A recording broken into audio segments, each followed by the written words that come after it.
So let's just talk about the main three ways that I use breathing when I'm working with the horses at liberty or riding. We've looked at the deeper inward breath, which gives stability, and in liberty work, the horse I'm asking to come to me. I'm drawing energy in, and he feels the change in energy field, and he comes towards me. When we're riding, it's the same. The horse feels the drawing of energy and the stability, and he slows.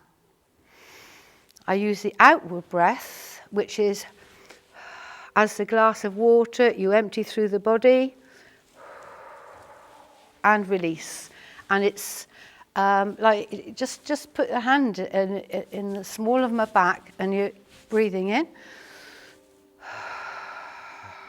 And then you release, you engage the core, and they feel this sort of release through the lower back. The pelvis, engages, and they move on.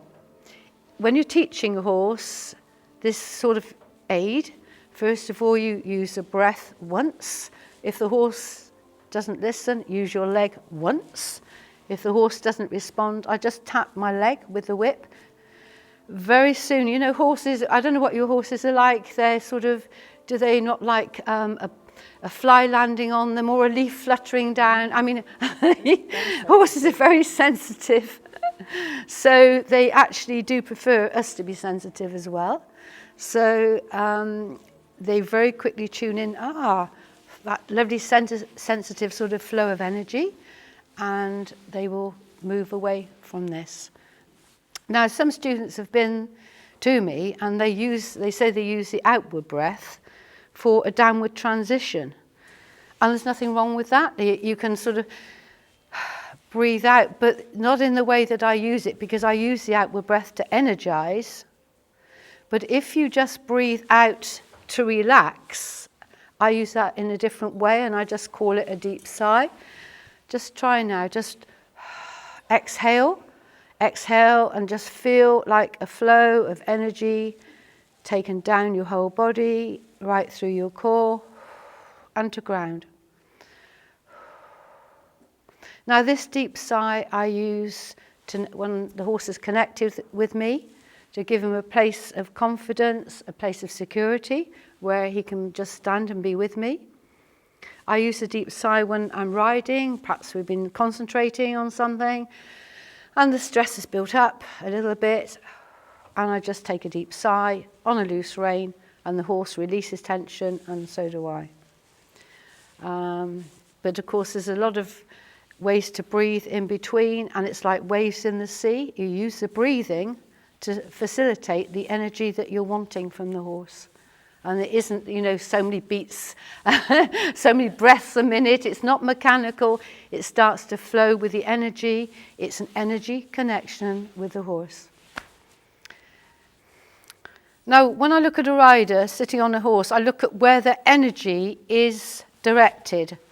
And it could be that you've got a rider looking at a good position, but the energy is slightly down.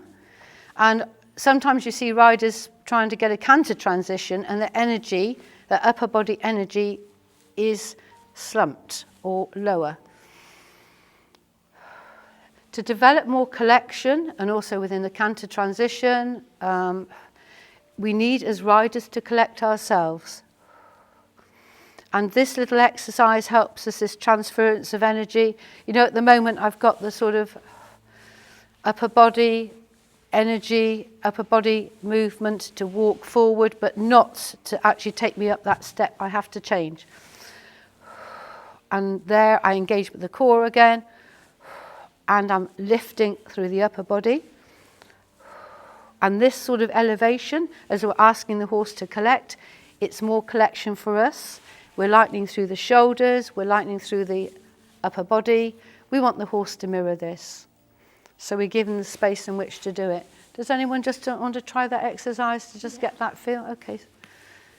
And just take it really slowly. And it's just the way into the toe. You don't even have to take the back foot off the ground. It's like a transference, ever so slowly, and feeling from the waist forward and up through the upper body. The arms can come as well to help. Is that good? Lovely. And once more, and then there. Can you feel how that might help if you're trying to gain, say, passage, more collection? You want the core engagement for the horse, the lightening of the shoulders, and we just sort of mirror that. Okay.